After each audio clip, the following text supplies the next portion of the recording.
Hello, I'm High Heel Knight. This is my She-Hulk pitch meeting reaction. 3, 2, 1. So, you have some new Disney Plus content for me? Yes, sir, I do. Although I am kind of worried we might be oversaturating people with Marvel stuff at the moment. Maybe we should take a breather between projects for a sec. No. Well, okay then. So I was making my way down the list of Marvel characters we haven't brought into the MCU yet, and I was thinking we could make a She-Hulk show. Oh yeah, we haven't done that character yet. That sounds like money to me. Yeah, and it's a real fun character, because in the comics, she was breaking the fourth wall even before Deadpool. You know, I can see that working well in Deadpool movies or comic books, but do you think it might lower the impact of the overall MCU to have a character that knows that they're in a cinematic universe? Hey, shut up. So we're gonna meet Jennifer Walters, who's a lawyer and also Bruce Banner's cousin. He's from the movies. He sure is, sir. And so they get into a car accident and she gets some of his blood in her blood. Oh, unexpected blood combos are tight. Okay, and so since they're related, she turns into a Hulk as well. Oh, wow, wow, wow.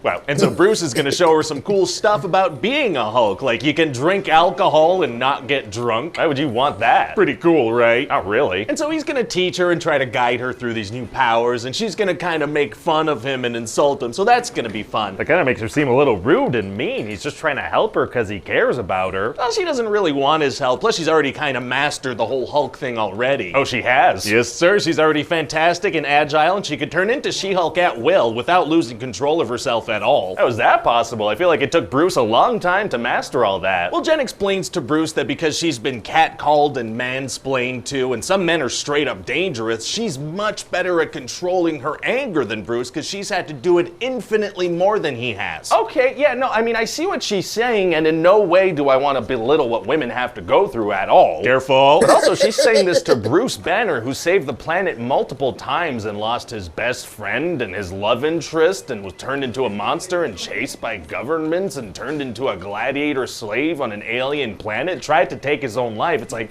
of all people, Bruce? Yeah, okay, so I hear what you're saying, and it's actually not okay for you to point that out. Oh, okay, my bad. It's too late, you're on a list now. You can't have any opinions about this show without being classified as being on one extreme of a very complicated issue. Ah, dang it, I hate being on lists. So anyway, Jen goes back to her life as a lawyer, and during a trial, a super-powered influencer, which is a thing in the MCU now apparently, burst through the wall. Uh-oh. And so then towards the end of the first episode, Jen's gonna turn into She-Hulk, and everyone's gonna learn that she has powers. Wow, and so what else do we find out in the first episode? Oh, well, you know Captain America? Yeah? He put his pee-pee in a lady. What? Then Jen gets fired from her lawyer job and gets hired at another firm to start like a superhero law division. Okay, so this becomes kind of like a lawyer show. Ah, kinda. Sometimes. A little. Do you know how to write courtroom scenes? Nope, and then so also it's gonna be kind of a slice of life kind of show, like Jen's gonna go on dates and stuff. Right, okay, does she also fight crime or not so much? So like, what happens? Oh, well, stuff.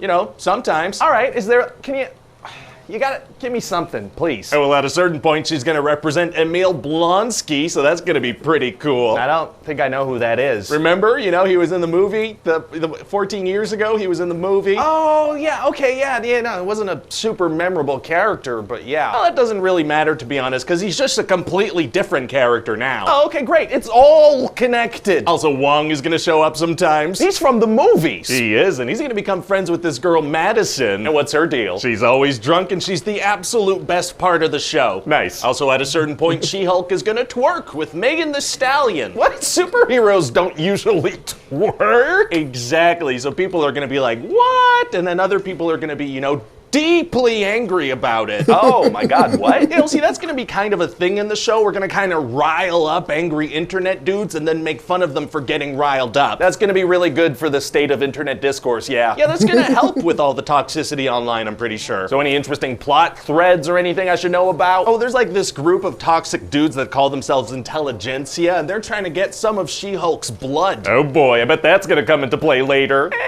The hell was that noise? It was Oh yeah, I heard it. What did it mean though? Well, see, we're gonna get to the finale and it's gonna be set up like a big Marvel showdown, you know? Oh, okay. So there's gonna be this toxic dude that turns into a Hulk, and then Bruce shows up and Abomination's there, and it's gonna be this big showdown type thing. Uh-oh, gonna be hard for her to get out of that situation. Actually, it's gonna be super easy. Barely an inconvenience. Oh, really? Yeah, see, Jen is gonna break the fourth wall and be like, is this working for anyone? Okay. She's gonna be like, this is kinda crappy, right? Where this show's going, it's it's not good.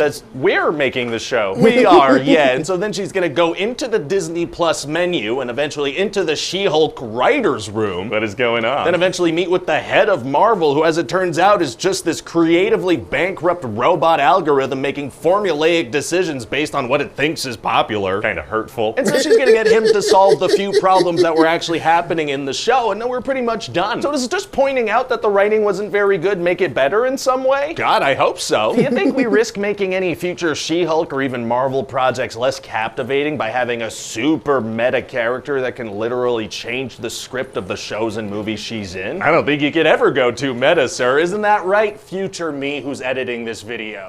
You know, that's a great question, but again, I'm just filming myself pretending to edit this video. You know, I'm not actually editing this right now. Oh, maybe we should check with the comments section of this video. I mean, what do you guys think down there in YouTube comment section? Is it possible to get too meta? Super easy. Barley and inconvenience. Right, okay, that's pretty much all they say down there, I think. So anyway, what do you think? Why'd you just zone out for like 30 seconds? So anyway, what do you think? I mean, it sounds like a pretty good time. I just feel like it's missing a little something to make sure that people tune in. I've got just the thing.